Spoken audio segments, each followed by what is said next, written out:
ఇవ్వడం జరుగుతుందని 10 సంవత్సరాలలో 20 కోట్ల ఉద్యోగాలు ఇవ్వాల్సిన నరేంద్ర మోడీ గారు 2022 సంవత్సరంలో లోక్సభలో నేను అడిగిన ప్రశ్నకు సమాధానంగా 7,21,681 ఉద్యోగాలు ఇచ్చినామని వారు సమాధానం చెప్పిండ్రు. అంటే 2 ఎన్నికలలో నరేంద్ర మోడీ గారు ప్రధానమంత్రిగా అవకాశం వస్తే 20 కోట్ల ఉద్యోగాలు ఇస్తా అని చివరికి ఇచ్చిన ఉద్యోగాలు 7 లక్షల చిల్లర. అదేవిధంగా రైతులకు సంబంధించి స్వామినాథన్ కమిషన్ అమలు చేయడమే కాకుండా రైతుల ఆదాయాన్ని 2 చేస్తామని చెప్పి నరేంద్ర మోడీ గారు మాట ఇవ్వడం జరిగింది.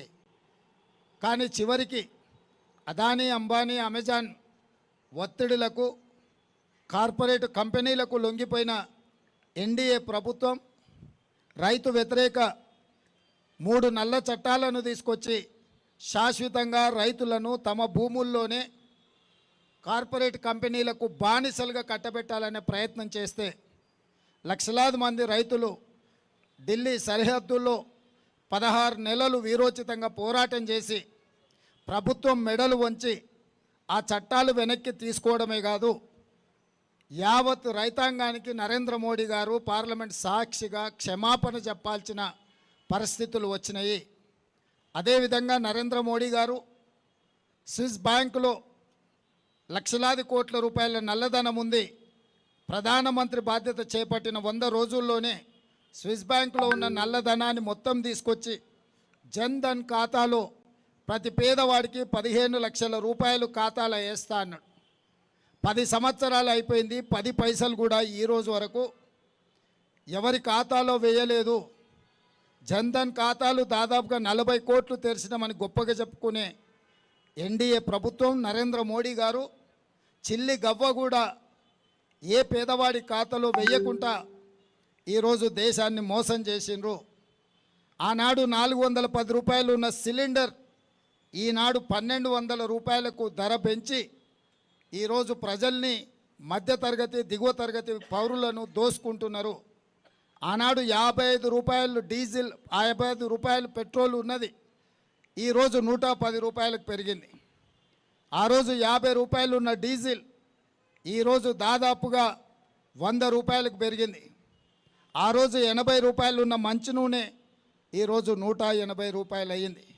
కందిపప్పు కూడా 180 రూపాయలు అయ్యింది.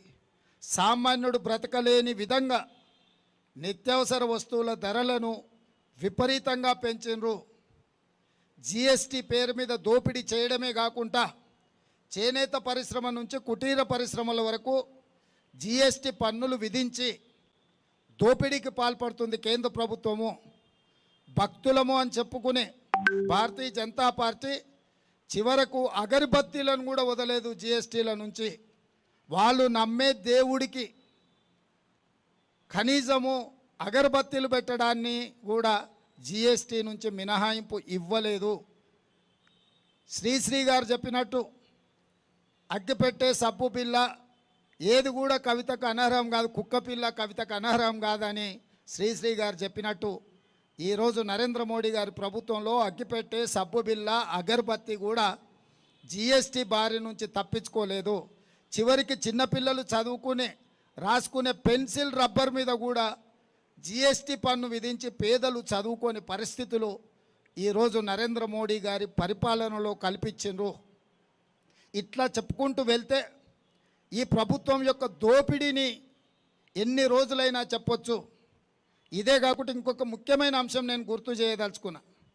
1947 15 ఆగస్టు నుంచి 2014 వరకు దాదాపుగా 67 సంవత్సరాలు 14 మంది ప్రధానమంత్రులు చేసిన అప్పు 55 లక్షల కోట్లు.